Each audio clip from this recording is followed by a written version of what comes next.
All right. So for anybody who hasn't met me yet, I'm Dale Short.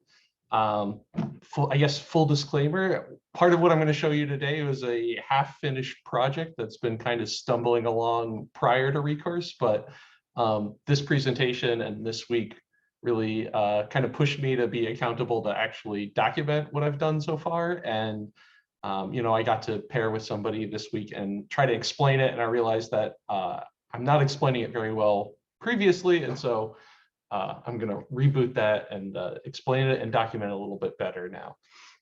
The project that I have to share is this smart rain barrel I built.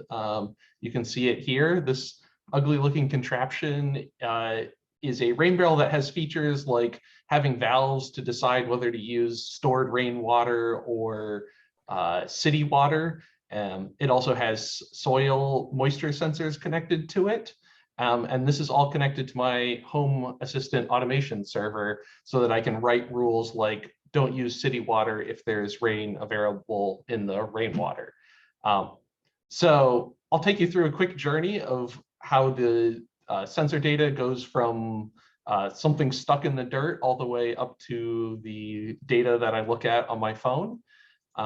The first piece is an achievement of Recurse this week, which is that, as Manuel said, I was learning Git this week and actually pushed something to Git for the first time and ripped the Band-Aid off and posted some really ugly Arduino code that might be something that I have to come back and clean up. But it's now public and it's now shared, which is kind of cool. So there's some Arduino code that's hooked up to this box here. There's a ESP8266 IoT embedded device chip here that basically can run some basic code that picks up the sensor data, and then it pushes it over an MQTT server. So basically down here, we have our sensor data. It gets put into the Arduino, picks it up over here. It's an MQTT client that talks to a Mosquito broker MQTT server running on my home automation instance on my Raspberry Pi.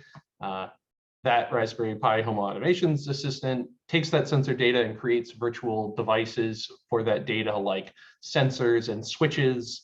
That gets published to the home assistant interface, and then a user is able to look at that. So here's actually the status of my rain barrel right now. You can see I watered the garden last night.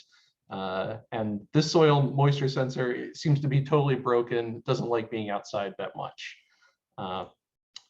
Over here, oh man, it's gonna want to reload. Anyways, here's the code that I was talking about that actually takes that MQTT data and creates sensors. So things like the different switches in the valves are configured here to appear.